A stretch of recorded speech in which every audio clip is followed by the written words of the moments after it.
Bonjour à toutes et à tous, je m'appelle Laure Lou et je suis professeure de français. La séance d'aujourd'hui est consacrée au thème « Se chercher, se construire » qui nous permet de comprendre comment nous nous définissons et comment nous nous percevons, et en particulier à la question suivante, comment dire l'amour? Une question qui peut sans doute être intéressante à tous les âges, puisque cette question et la réponse qu'on y apporte en disent beaucoup sur nous. Et pour traiter cette question, donc, nous allons nous tourner vers un spécialiste, Marivaux. Ce dramaturge du XVIIIe siècle, très connu pour ses pièces mettant en scène le sentiment amoureux, et a tellement traité ce thème qu'un nom commun a été élaboré à partir de son nom de famille, le marivaudage. Qu'est-ce que le marivaudage? C'est un échange de paroles raffinées et recherchées dans le cadre de la séduction amoureuse. Cette définition, elle est assez juste, finalement, elle correspond bien à l'univers de Marivaux, qui a beaucoup traité ce thème de l'amour, mais elle est aussi un petit peu caricaturale en réalité, parce que la réflexion que porte Marivaux sur le sujet de l'amour est beaucoup plus profonde qu'il n'y paraît. Alors, c'est ce que nous allons voir avec une œuvre assez peu connue de ce dramaturge, mais qui est un petit trésor, Le Petit Maître corrigé.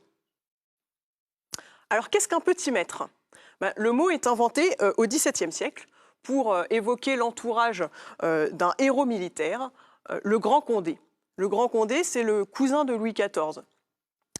Et il a dans sa cour beaucoup de jeunes gens de bonne famille qui ont combattu à ses côtés, qui sont un peu remuants, qui défient l'autorité, qui aiment boire, jouer, qui multiplient les conquêtes amoureuses, mais sans jamais vraiment s'attacher.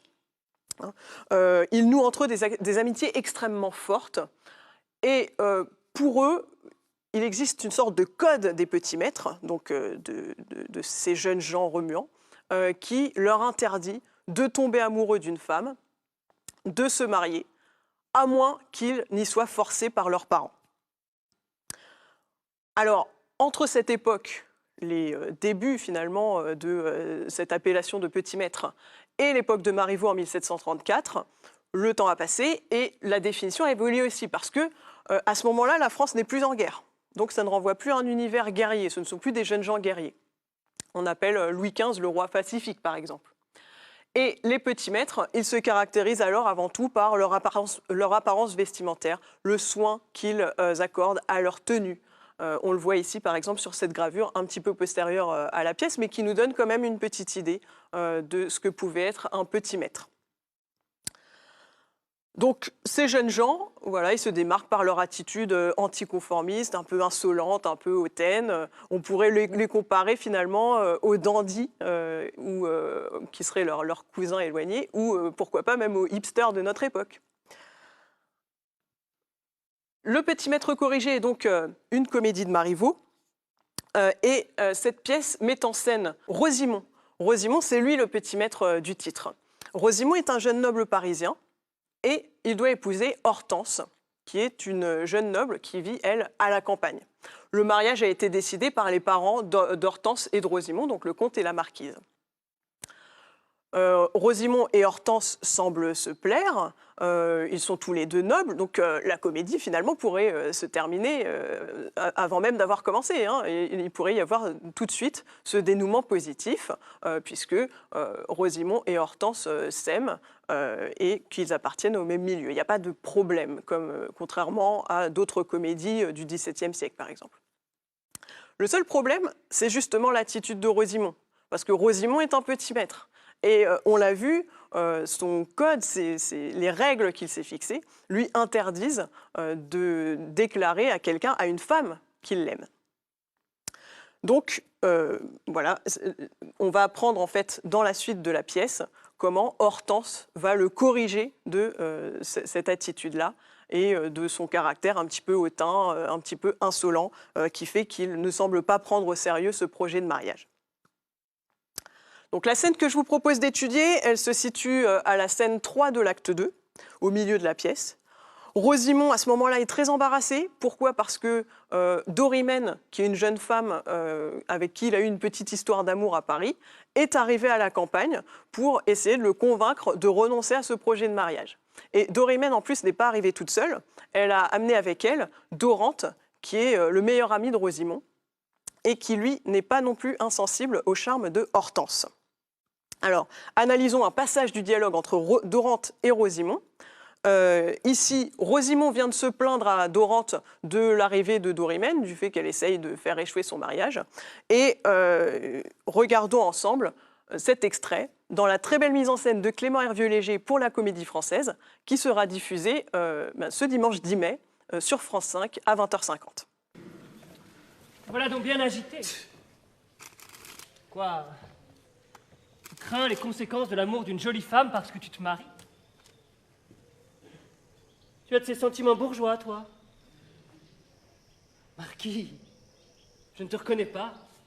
Je te croyais plus dégagé que cela. J'osais quelquefois entretenir Hortense, mais je vois bien qu'il faut que je parte. Et je n'y manquerai pas. Venez. Adieu. Venez ici. Qu'est-ce que c'est que cette fantaisie, là? Elle est sage.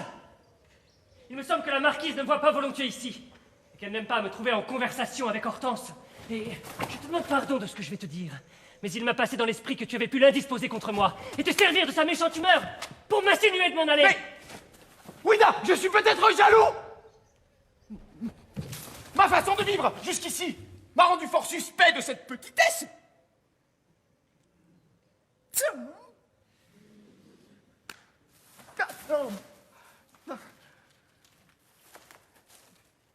Débitez-la, monsieur. Débitez-la dans le monde. En vérité, vous me faites pitié. Avec cette opinion-là sur mon compte, valez-vous la peine qu'on vous désabuse? Je puis en avoir mal jugé. Mais ne se trompe-t-on jamais? Moi qui vous parle, suis-je plus à l'abri de la méchante humeur de ma mère? Ne devrais-je pas, si je l'en crois, être aux genoux d'Hortense et lui débiter mes langueurs? J'ai tort de n'aller pas une houlette à la main l'entretenir de ma passion pastorale. Elle vient de me quereller tout à l'heure, me reprocher mon indifférence. Elle m'a dit des injures, monsieur, des injures. M'a traité de fin, d'impertinent, rien que cela. Et puis je m'entends avec elle. Hey. Voilà qui est fini, Marquis. Je désavoue mon idée. Et je t'en fais réparation. Dites-vous vrai?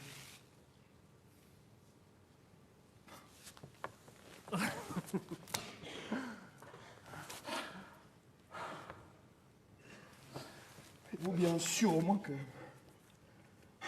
je pense comme il faut? Si sûr à présent que si tu allais te prendre d'amour pour cette petite Hortense dont on veut faire ta femme, tu me le dirais que je n'en croirais rien. Que c'est tout. Il y a à craindre à cause que je l'épouse, que mon cœur ne s'enflamme et ne prenne la chose à la lettre. Je suis persuadé que tu n'es point fâché que je lui en compte. Si fait, très fâché. J'en boude. Et si vous continuez, moi j'en serai au désespoir. Mais tu manques de moi. Mais je le mérite.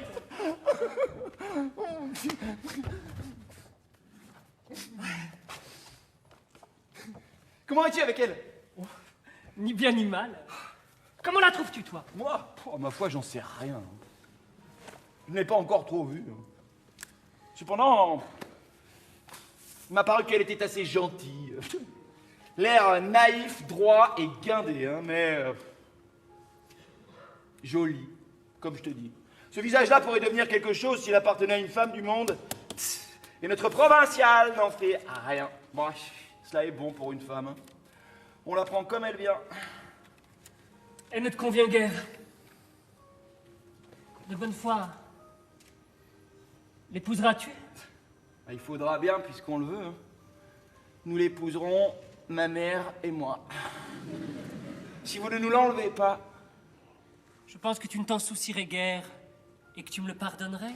Oh. Là-dessus, toutes les permissions du monde aux suppliants, si elle pouvait lui être bonne à quelque chose. T'as vu Stella? Je ne la hais pas. Tout debout? Oui. Comme elle ne m'est pas destinée, je l'aime assez. Assez? Mais je vous le conseille. De la passion, monsieur. Alors pourquoi Rosimond refuse-t-il de dire son amour? Et d'une manière générale, pourquoi avouer qu'on est amoureux, dire son amour, peut être si difficile. Vous aussi, peut-être, vous avez peut-être un jour eu du mal à dire que vous étiez amoureux. Et le texte de Marivaux va nous permettre de comprendre pourquoi. Alors d'abord, et ça apparaît très nettement dans l'extrait qu'on a vu juste avant, l'aveu de l'amour, en tout cas le fait de parler d'amour, engendre un conflit. Ici, c'est marqué de manière très nette dans les répliques de Dorante, et on va d'abord étudier son argumentation. Dorante va formuler un certain nombre de reproches à l'encontre de Rosimond. Premier reproche, « Je ne te reconnais pas, je te croyais plus dégagé que cela, j'osais quelquefois entretenir Hortense, mais je vois bien qu'il faut que je parte et je n'y manquerai pas. » Alors, Dorante va jouer sur l'implicite. Qu'est-ce que c'est que l'implicite? C'est ce qui n'est pas exprimé directement, mais va être suggéré par un raisonnement ou une conduite. Et donc, finalement, ce que suggère Dorante, c'est que Rosimond est jaloux de lui. Jaloux parce que Dorante se permet d'aller entretenir Hortense, c'est-à-dire de lui parler, de lui faire la conversation. Alors qu'il le pensait plus dégagé que cela, c'est-à-dire plus libre. Et en réalité, ce mot « dégagé » nous indique qu'au contraire, Rosimond est peut-être plus engagé qu'il ne voulait l'admettre. Deuxième argument formulé par Dorante, « Il me semble que la marquise ne me voit pas volontiers ici et qu'elle n'aime pas me trouver en conversation avec Hortense. » Donc, il va lui dire finalement également que, selon lui, Rosimond lui a envoyé sa mère, a utilisé sa mère pour lui demander de mettre fin à ses conversations avec Hortense. Autrement dit, Rosimond a délégué sa mère, dépêché sa mère pour lui demander d'arrêter de voir Hortense. Ça, ce sont les deux arguments que formule Dorante. Résultat de ces reproches, il annonce qu'il va devoir partir. Il faut que je parte, adieu. Rosimond a tout à fait compris les reproches que fait Dorante. Il va les reformuler. Premièrement, bah oui, Ida, je suis peut-être jaloux. Deuxièmement, il reformule également l'implicite de ce que lui a dit Dorante. Je m'entends avec elle. Autrement dit, nous nous entendons bien, voire nous sommes amoureux. Tous ces arguments, il va les rejeter en bloc. Il les assimile à une fantaisie. Une fantaisie, c'est-à-dire quelque chose qui est tout droit sorti de l'imagination de Dorante, qui est tout à fait saugrenu. Il va également, justement, utiliser l'ironie. On le voit ici. Donc, il s'agit d'un procédé par lequel on dit autre chose que ce qu'on veut faire comprendre. Donc, dans ce cas présent, même plus précisément, une antiphrase. On dit l'inverse de ce qu'on pense. Donc, Rosimond fait allusion au passé commun qu'il a eu avec Dorante et lui rappelle qu'il ne s'est jamais comporté de cette façon, de la façon totalement ridicule dont lui parle Dorante. Et il assimile tout cela à de la petitesse également. Il va également répondre à un des arguments de Dorante. Finalement, il ne s'entend absolument pas avec Hortense, la preuve étant qu'il vient de se quereller avec elle, de se disputer avec elle, et que Hortense lui reproche son indifférence. Donc preuve qu'il n'est absolument pas amoureux d'elle. Et enfin, il répond aussi sur l'argument concernant sa mère. « Moi qui vous parle, suis-je plus à l'abri de la méchante humeur de ma mère ?» Autrement dit, moi aussi, je fais les frais des disputes que peut me faire ma mère. Moi aussi, je fais les frais. Moi aussi, finalement, je fais les frais de la mauvaise humeur de ma mère. Moi aussi, je subis sa colère. Pourquoi? Parce que je ne suis justement pas amoureux d'elle. Donc, la dispute n'a pas lieu d'être. On voit bien, justement, comment on va passer dans la scène de la dispute à la réconciliation. Et ça apparaît très nettement dans l'extrait de la mise en scène que nous avons vu au début de cette séance, puisque vous avez d'un côté, sur l'image de gauche, Rosimond qui est assis, Dorante qui se trouve en position de supériorité, qui semble regarder d'un air plutôt méprisant, et le dominer, alors que dans l'image de droite, les deux personnages se retrouvent, se prennent dans les bras l'un de l'autre. Et qui plus est, la version filmée par Dunkett de cette mise en scène met en valeur aussi par le cadrage les rapports entre les deux personnages. On va faire un plan beaucoup plus serré sur ces personnages dans l'image de droite. Donc on passe de la menace du départ à la réconciliation et même aux excuses, Dorante disant « je t'en fais réparation ». Du point de vue de Rosimond également, observer ces images de mise en scène. Dans l'image de gauche, nous voyons que Rosimond, interprété par Loïc Corbery, observe Dorante avec un air de colère. Il semble très irrité par les reproches que lui fait son ami. Alors que dans l'image de droite, la complicité semble retrouvée, ils rient ensemble. Cela apparaît aussi dans le texte, regardez bien, avec la ponctuation exclamative, interrogative, qui justement transmet cette colère à un moment où en plus Rosimond dit à son ami « vous me faites pitié ». Et à la fin de la scène, dans la deuxième partie, la partie de la réconciliation, eh bien, le rire qui unit les personnages. Et on peut observer aussi le passage du vouvoiement, qui instaure de la distance avec Dorante, parce qu'ils sont dans un moment de tension, au tutoiement, ils se rapprochent, ils sont de nouveau les meilleurs amis du monde. Alors, pourquoi, justement, quels sont les motifs précis de cette dispute? Qu'est-ce qui va permettre cette réconciliation? C'est un accord autour d'un code d'honneur commun, des valeurs communes, qui sont aussi fondées sur la peur du ridicule. Pourquoi est-ce que Rosimond ne peut pas dire à Hortense qu'il l'aime? Eh bien, parce que dire son amour, c'est quelque chose de ridicule, indigne d'un petit maître et dépassé, démodé. Alors, ce qui vexe surtout Rosimond, c'est le premier reproche que lui fait Dorante, c'est-à-dire qu'il l'accuse d'avoir des sentiments bourgeois. Bourgeois, sous l'Ancien Régime, c'est une personne qui appartient à la classe supérieure du tiers-État par opposition aux membres de la noblesse, du clergé et à l'homme du peuple.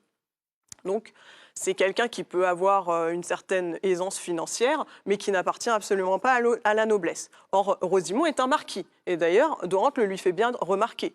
Tu as de ces sentiments bourgeois, toi, marquis. Ensuite, le mot bourgeois, l'adjectif, le mot bourgeois a aussi le sens de personne sans goût et sans culture. Donc il prend un sens vraiment péjoratif, dévalorisant, négatif. Et c'est en totale contradiction avec les valeurs des petits maîtres qui, eux, se revendiquent comme des personnes cultivées, qui sont au fait de la mode, qui sont justement, qui ont reçu une bonne éducation. Donc pour Rosimond, c'est un affront extrême que de le traiter de bourgeois et de lui dire qu'il a des sentiments bourgeois. Il assimile d'ailleurs cela à une petitesse. Et on peut entendre dans ce mot de petitesse, justement, l'idée de milieu social inférieur. Lui, non, pas du tout. Il ne veut pas se rendre coupable de ce genre de sentiments. Donc Rosimond va se conformer à son rôle de petit maître. Pour lui, épouser une femme, c'est quelque chose qui lui est imposé. Et finalement, une femme, on la prend comme elle vient. Il va l'épouser, quelle qu'elle soit jolie, qu'elle soit laide. On a beau lui dire que ce visage pourrait devenir quelque chose, ça lui est totalement égal. Il doit l'épouser et il va l'épouser. Et il ajoute d'ailleurs cette précision avec une tonalité comique. Nous l'épouserons, ma mère et moi. Ici, la formule marque bien que Rosimond n'épouse Hortense que parce qu'il y est obligé, parce que c'est un mariage arrangé, que sa mère le lui a demandé et le lui impose. Dorante, lui, va aussi dans le sens de ce code. Observez cette phrase. « Comme elle ne m'est pas destinée, je l'aime assez ». Alors là, la subordonnée de cause indique bien qu'il y a dans l'esprit de Dorante une totale incompatibilité entre le mariage et l'amour. On peut être amoureux d'une femme, mais à ce moment-là, on ne l'épouse pas. Ou si on épouse une femme, eh bien, on ne sera pas amoureux d'elle. Voilà, tout simplement. Autre élément qui fait que pour Rosimond, ce serait totalement ridicule de se déclarer amoureux d'Hortense, eh bien, Hortense fait partie d'une noblesse provinciale. Or, lui est parisien. Et donc, il se pense supérieur, justement, à cette jeune femme qui vit à la campagne. Il oppose la femme du monde et la provinciale, disant que voilà, seule une femme du monde, finalement, pourrait lui plaire. Et Dorante approuve en disant « elle ne te convient guère ». Il va aussi montrer que déclarer son amour est quelque chose de totalement démodé dans son esprit. Hein. Ne devrais-je pas, si j'en crois ma mère, être au genou d'Hortense et lui débiter mes langueurs? J'ai tort de n'aller pas, une houlette à la main, l'entretenir de ma passion pastorale. Donc qu'est-ce que c'est qu'une houlette? Une houlette, mot qu'on entend parfois aussi dans l'expression être sous la houlette de quelqu'un, sous la direction de quelqu'un. Eh bien, c'est un bâton utilisé par un berger pour mener ses moutons, pour les ramener dans le troupeau, par exemple. Et pourquoi Rosimond utilise-t-il cette image? Eh bien, il fait référence à une tradition littéraire, culturelle, qui était très très à la mode au XVIIe siècle, la tradition de la pastorale. Hein, la pastorale, donc une œuvre littéraire, qui relate la vie, les amours des bergers et des bergères dans un cadre conventionnel, le cadre de la douceur champêtre. Au XVIIIe siècle, le genre littéraire de la pastorale est totalement démodé. Hein, on ne le pratique plus vraiment. Et le seul art où on va encore utiliser ce motif, c'est la peinture. Vous en avez un exemple ici, hein, le tableau de Boucher, le pasteur galant. On aperçoit d'ailleurs les houlettes que tiennent les deux personnages. Et donc, eh bien justement, ces houlettes sont devenues le cliché associé à la pastorale et aux œuvres littéraires qui parlent des amours des bergers et des bergères. Bien évidemment, c'est aussi une sorte de pique adressée à Hortense, qui est une provinciale, et donc qui est assimilée à tout cet univers campagnard très stéréotypé. Rosimond va aussi se moquer du caractère justement conventionnel et tout à fait artificiel des déclarations amoureuses. Par exemple, il utilise l'image vraiment très commune, le cliché du cœur qui s'enflamme.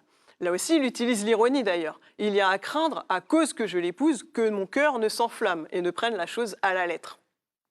Comme si, parce qu'il allait épouser Hortense, eh bien, il allait forcément tomber amoureux d'elle. Rosimond dit non, pas du tout, ça ne va pas se passer comme ça. Et il utilise l'ironie justement pour se défendre du ridicule qu'il y aurait à être amoureux d'Hortense. Il va aussi se moquer des sentiments justement extrêmes qui pourraient être éprouvés. Par exemple, la jalousie. La jalousie, ça lui paraît totalement ridicule. Il va utiliser le verbe bouder qui renvoie à l'univers de l'enfance. Hein, c'est un enfant qui boude. Et puis, juste après, j'en serai au désespoir. Donc là, il y a un effet de décalage total entre une attitude très enfantine, je vais bouder, et puis j'en serai au désespoir, où là, c'est vraiment la manifestation de la tristesse la plus intense. Et finalement, si Dorante et Rosimond sont si attentifs au ridicule qu'ils pourraient laisser paraître, c'est aussi parce qu'ils se soucient extrêmement du regard qu'on porte sur eux. Donc du regard que portent les autres sur eux, et puis aussi du regard qu'ils portent l'un sur l'autre. La réplique de Rosimond, « Êtes-vous bien sûr au moins que je pense comme il faut ?»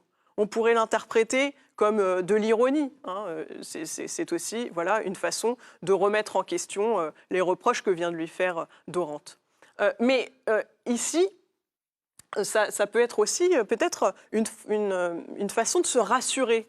Est-ce que vous êtes sûr que je suis comme il faut? Est-ce que je suis normale, hein? Et ça, pour des adolescents, c'est aussi une question qui peut se poser. Et d'autre part, Dorante, lui aussi, paraît sensible à l'opinion que Rosimond a de lui.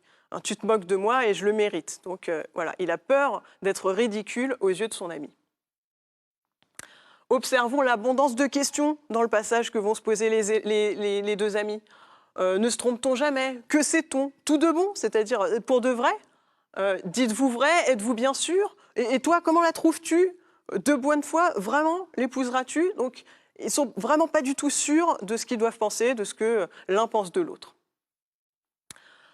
On voit ça aussi de manière assez nette dans la façon dont Rosimond va décrire Hortense. Il utilise un grand nombre de modalisateurs, c'est-à-dire des outils par lesquels celui qui parle évalue son propre énoncé. Moi, j'en sais rien, je ne l'ai pas encore trop vue. Bon, il m'a paru qu'elle était assez gentille, donc il ne s'investit absolument pas dans sa description d'Hortense. Dorante, lui, va un tout petit peu plus loin dans l'expression du sentiment qui pourrait être amoureux. Il dit « je l'aime assez », donc on retrouve cette idée de modalisateur, « je l'aime un petit peu, je l'aime assez ». Et il utilise aussi cette phrase « je ne la hais pas ». Alors « je ne la hais pas », ça ne vous rappelle rien? Peut-être que vous avez déjà lu ou vu le Cid de Corneille, dont une des répliques les plus célèbres est celle de Chimène. « Va, je ne te hais point ». Et là, on peut s'interroger aussi, est-ce qu'il s'agit simplement d'un modalisateur, je ne la hais pas, bon voilà, elle n'est pas désagréable, une sorte d'euphémisme, ou est-ce que c'est aussi une référence peut-être ironique à cette pièce de Corneille, très très célèbre, et qui va justement montrer aussi des sentiments très très forts, et qui pourrait paraître démodée, adorante, en tout cas ne pas correspondre du tout à ces codes de petit maître. Ben ça, c'est une question justement qui peut être laissée à l'interprétation du metteur en scène, qui va choisir l'une ou l'autre de ces interprétations. Bilan pour cette séance. Donc, le texte est bien inscrit dans son époque. Il renvoie à une époque où les petits maîtres, justement, eh bien, c'est un fait de société intéressant. Et même si on a un peu oublié cette réalité-là, le texte reste toujours actuel. Pourquoi? Parce qu'il nous parle des premiers émois amoureux, de l'adolescence, d'un moment où on se cherche, et de manière très très fine. Il nous montre aussi, nous interroge aussi sur le rôle que chacun joue en société. Ben oui, on n'est pas tout à fait le même avec ses parents, avec ses amis, avec la personne qu'on aime. Et ça, c'est très intéressant. Donc, à retenir nos éléments culturels, le petit maître, la pastorale qu'on a vu tout à l'heure, les éléments littéraires avec l'ironie, l'implicite. Et pour aller un petit peu plus loin, eh bien, je vous invite évidemment à regarder la mise en scène de Clément Hervieux-Léger qui sera diffusée le 10 mai sur France 5. Le DVD sortira bientôt aux boutiques de l'INA et de la Comédie Française et il comprend aussi des entretiens avec le metteur en scène et les comédiens. Pour poursuivre aussi un petit peu vos lectures, si vous avez envie de rencontrer, de faire la connaissance d'un autre jeune homme qui se cherche, qui est adolescent et qui cherche à savoir ce qu'il ressent véritablement, eh bien, vous pouvez aller voir du côté du Mariage de Figaro de Beaumarchais, donc une pièce du XVIIIe siècle, encore une fois. Et si vous souhaitez changer totalement de genre et de période, pourquoi pas lire le beau poème d'Arthur Rimbaud, roman qui commence par ce vers célèbre « On n'est pas sérieux quand on a 17 ans ». Voilà, je vous remercie et prenez soin de vous.